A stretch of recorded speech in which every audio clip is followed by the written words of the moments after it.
ದೊಡ್ಡಗೌಡರ ಕೋಟೆಯಲ್ಲಿ ಸಿದ್ದರಾಮಯ್ಯ ಅವರ ಘರ್ಜನೆ ಇವತ್ತು ಹಾಸನದಲ್ಲಿ ಬಿಜೆಪಿ ಜೆಡಿಎಸ್ ವಿರುದ್ಧವಾಗಿ ಮುಖ್ಯಮಂತ್ರಿಗಳು ಗುಡುಗಿದ್ದಾರೆ. ಚನ್ನಪಟ್ಟಣದಲ್ಲಿ ನಿಖಿಲ್ ಗೆಲ್ಲಬೇಕು ಅಂತೇಳಿ ಕಣ್ಣೀರು ಹಾಕಿದ್ರು. ಇವರು ಸಿದ್ದರಾಮಯ್ಯ ಅವರ ಗೌರವಭಂಗ ಮಾಡಿಬಿಡ್ತೀನಿ, ಸೊಕ್ಕು ಮುರಿದು ಹಾಕ್ಬಿಡ್ತೀನಿ ಅಂತ ಮಾತಾಡ್ತಾ ಇದ್ರು. ಕಾಂಗ್ರೆಸ್ ಸರ್ಕಾರವನ್ನು ಕಿತ್ತು ಬಿಸಾಕ್ಬಿಡಿ ಅಂತ ಕೂಡ ಇದೆ ದೊಡ್ಡಗೌಡರು ಹೇಳಿದ್ರು. ನೀವು ಸಿದ್ದರಾಮಯ್ಯ ಅವರ ಗೌರವಭಂಗ ಮಾಡಕ್ಕೆ ಬಿಡ್ತೀರಾ? ಹಾಸನದ ಜನರೇ, ಕರ್ನಾಟಕದ ಜನರೇ, ಬಿಟ್ಬಿಡ್ತೀರಾ ನೀವು ಅಂತ ಕೇಳ್ತಾರೆ ಸಿದ್ದರಾಮಯ್ಯ ಅವರು. ಮೊಮ್ಮಗನನ್ನು ಗೆಲ್ಲಿಸೋ ಸಲುವಾಗಿ ಚನ್ನಪಟ್ಟಣದಲ್ಲಿ ಇದೇ ದೊಡ್ಡಗೌಡರು ಕಣ್ಣೀರು ಹಾಕ್ತಾರೆ. ಹಾಸನದಲ್ಲಿ ಇವತ್ತು ಮಹಿಳೆಯರ ಅನೇಕರು ವಿಷಯ ಏನು ಎತ್ತ ಅಂತ ಅವ್ರು ಹೇಳಲ್ಲ. ಹಾಸನದ ಮಹಿಳೆಯರು ಆತಂಕದಲ್ಲಿದ್ದಾರೆ. ಹಾಸನದ ಮಹಿಳೆಯರು ಕಣ್ಣೀರು ಹಾಕಿದ್ರು, ಭಯದಲ್ಲಿದ್ದರು, ಅವ್ರ ಮೇಲೆ ದೌರ್ಜನ್ಯಗಳು ನಡೆದಿದ್ವು. ಯಾವತ್ತಾದರೂ ಹಾಸನದ ಮಹಿಳೆಯ ಕಣ್ಣೀರನ್ನು ಒರೆಸುವಂಥ ಕೆಲಸಕ್ಕೆ ದೇವೇಗೌಡರು ಕೈ ಹಾಕಿದ್ರಾ? ಮಹಿಳೆಯರಿಗೊಂದು ಸಾಂತ್ವನ ಹೇಳಿದ್ರಾ? ಸಮಾಧಾನ ಹೇಳಿದ್ರಾ? ನ್ಯಾಯ ಕೊಡಿಸ್ತೀವಿ ಅಂತ ಮಾತಾಡಿದ್ರೆ ಏನೂ ಮಾಡಲಿಲ್ಲ. ಆದರೆ ಅಲ್ಲಿ ಬಂದುಬಿಟ್ಟು ಸಿದ್ದರಾಮಯ್ಯ ಅವ್ರಿಗೆ ಗೌರವಭಂಗ ಮಾಡಿಬಿಡ್ತೀನಿ, ಈ ಸರ್ಕಾರ ಕಿತ್ತು ಹಾಕ್ಬಿಡಿ, ಹಾಗೆ ಹೀಗೆ ಅಂತ ಮಾತಾಡಿದ್ರಲ್ಲ, ಇದು ಸರಿನಾ? ದೇವೇಗೌಡರು ಒಕ್ಕಲಿಗರನ್ನು ಬೆಳೆಸೋದಿಲ್ಲ ಅಂಥೇಳಿ ಸಿ ಎಂ ಸಿದ್ದರಾಮಯ್ಯ ಅವರು ಗುಡುಗಿದ್ದಾರೆ.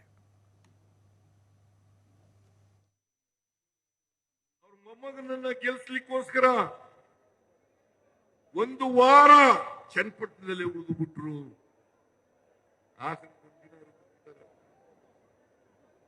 ಯಾವತ್ತಾರೋ ಹಾಸನಕ್ಕೆ ಬಂದಿದ್ದಾರ? ಏನ್ ದೇವೇಗೌಡ, ಕುಮಾರಸ್ವಾಮಿ, ನಿಖಿಲ್ ಕುಮಾರಸ್ವಾಮಿ ಎಲ್ಲ ಕಣ್ಣೀರು ಹಾಕಿದ್ದೇ. ಇಲ್ಲಿ ಪಾಪ ಹಾಸನ ಜನ ಕಣ್ಣೀರಲ್ಲಿ ಕೈ ತೊಳಿತಾ ಇದ್ದಾರೆ. ಎಲ್ಲ ಮಹಿಳೆಯರು ಇವತ್ತು ಆತಂಕದಲ್ಲಿದ್ದಾರೆ. ಇಲ್ಲಿ ಬಂದು ಒಂದಿನ ಕಣ್ಣೀರು ಹಾಕ್ಬೇಕಾಗಿತ್ತಲ್ಲ ಮಿಸ್ಟರ್ ದೇವೇಗೌಡರೇ? ಇಲ್ಲಿ ಬಂದು ಒಂದಿನ ಹಾಕ್ಬೇಕಾಗಿತ್ತಲ್ಲ? ಏನ್ ಕರ್ನಾಟಕಕ್ಕೆ ಅನ್ಯಾಯ ಆಗ್ಲಿಕ್ಕೆ ಬಿಡಲ್ಲ? ಕುಮಾರಸ್ವಾಮಿ ಕಣ್ಣೀರು ಹಾಕ್ತಾ ಇದ್ದೀರಲ್ಲಪ್ಪ, ಇದು ರೈತರಿಗೋಸ್ಕರ ಕಣ್ಣೀರು ಹಾಕ್ಬೇಕೋ ಬೇಡ? ರೈತರಿಗೋಸ್ಕರ ಕಣ್ಣೀರು ಹಾಕ್ಬೇಕೋ ಬೇಡ? ಒಂದಿನ ಕೇಳಲಿಲ್ಲ, ಪಾರ್ಲಿಮೆಂಟ್ ನಲ್ಲಿ ಮಾತಾಡಲಿಲ್ಲ. ನಾನು ಬಿಜೆಪಿ ಎಂಪಿಗಳಿಗೆ ಕೇಳ್ತೀನಿ, ಬಿಜೆಪಿ ಎಂಪಿಗಳೇ, ನೀವು ಕೋಲಾ ಬಸವನಂತೆ ತಲೆ ಅಳ್ಳಾಡಿಸೋದು ಬಿಟ್ಟುಬಿಡಿ. ಇನ್ಮೇಲೆ ಕರ್ನಾಟಕಕ್ಕೆ ಅನ್ಯಾಯ ಆದಾಗ, ಅನ್ಯಾಯ ಆಗ್ತಾ ಇದೆ ಬಿಜೆಪಿ ಸರ್ಕಾರದಿಂದ ಅಂತೇಳಿ ಎದ್ದು ನಿಲ್ತಕ್ಕಂಥ ಕೆಲಸವನ್ನ ನೀವು ಮಾಡಬೇಕಾಗ್ತದೆ. ಕರ್ನಾಟಕದ ಪರವಾಗಿ ಧ್ವನಿ ಎತ್ತಕ್ಕಂಥ ಕೆಲಸವನ್ನು ಮಾಡಬೇಕಾಗ್ತದೆ. ನಾನು ಕೇಳ್ತೀನಿ, ಮಣ್ಣಿನ ಮಕ್ಕಳಿಗೆ, ರೈತರ ಮಕ್ಕಳಿಗೆ, ರೈತರ ಪ್ರತಿನಿಧಿಗಳಿಗೆ ಇಷ್ಟೊಂದು ಅನ್ಯಾಯ ಆಗ್ತಾ ಇದೆಯಲ್ಲ ಮಿಸ್ಟರ್ ದೇವೇಗೌಡ್ರೆ? ಯಾವತ್ತಾರು ಕೇಳಿದಿರೇನ್ರಿ?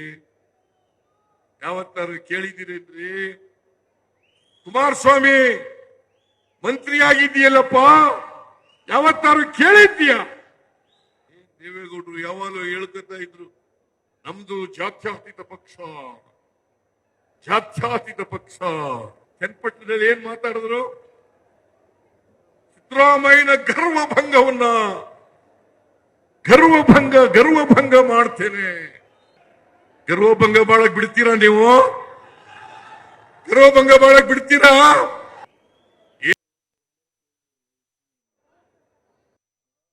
ದೇವೇಗೌಡರು ಯಾವತ್ತೂ ಕೂಡ ಯಾರನ್ನು ಬೆಳೆಸಲಿಕ್ಕೆ ಇಷ್ಟಪಡಲ್ಲ. ಬೇರೆಯವರು ಇರಲಿ, ಒಕ್ಕಲಿಗರನ್ನೇ ಬೆಳೆಸಕ್ಕೆ ಇಷ್ಟಪಡಲ್ಲ. ಚಂದ್ರೇಗೌಡನ್ ಬೆಳೆಸಿದ್ರ, ಪುಟ್ಟಸ್ವಾಮಿಗೌಡನ್ ಬೆಳೆಸಿದ್ರ,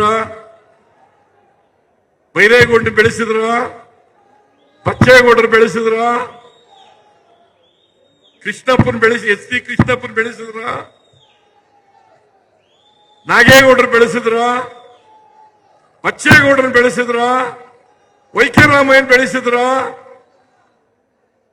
ಯಾರು ಬೆಳೆಸಿಲ್ಲ. ಬಿ ಎಲ್ ಶಂಕರ್ ಅವ್ರ ಮನೆ ಮಗನ ತರ ಇದ್ದ, ಅವನಿಗೇನೆ ಬೆಳೆಸಲಿಲ್ಲ. ವೈಕೆ ರಾಮಯ್ಯ ಅವ್ರ ಮನೆ ಮಗನ ತರ ಇದ್ದ, ಅವನನ್ನು ಬೆಳೆಸಲಿಲ್ಲ. ಯಾರನ್ನು ಬೆಳೆಸಿದ್ರಿ? ಅದಕ್ಕೆ ಎಚ್ ಡಿ ಕೃಷ್ಣಪ್ಪನವರು ಒಂದ್ ಕಡೆ ಹೇಳಿದ್ರು 2010 ಶಿವರಾಮೇಗೌಡ ಎಚ್ ಡಿ ಕೃಷ್ಣಪ್ಪ 2010 ಹೇಳಿದ್ರು. ಏನಂತ ಹೇಳಿದ್ರು, ಭವಿಷ್ಯ ನುಡಿದಿದ್ರು ಗೊತ್ತಾ? ನಮಗೆಲ್ಲ ರಾಜಕೀಯ ಬರೆದ್ಬಿಟ್ಟಿದ್ದಾರೆ. ಬರೆದಿದ್ರು ಎಚ್ ಡಿ ಕೃಷ್ಣಪ್ಪನವರು, ಕೆ ಆರ್ ಪೇಟೆಯವರು. ನಮಗೆಲ್ಲ ರಾಜಕೀಯ ವನವಾಸ ತಂದ ದೇವೇಗೌಡ ತನ್ನ ದುರಂತಗಳನ್ನು ತಾನೇ ನೋಡುವ ಕಾಲ ಬರುತ್ತದೆ.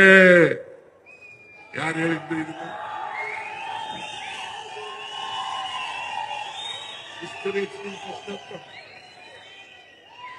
ಮಿಸ್ಟರ್ ಎಚ್ ಡಿ ಕೃಷ್ಣಪ್ಪ ಈಗ ಅವರು ಕಾಲವಾಗಿದ್ದಾರೆ.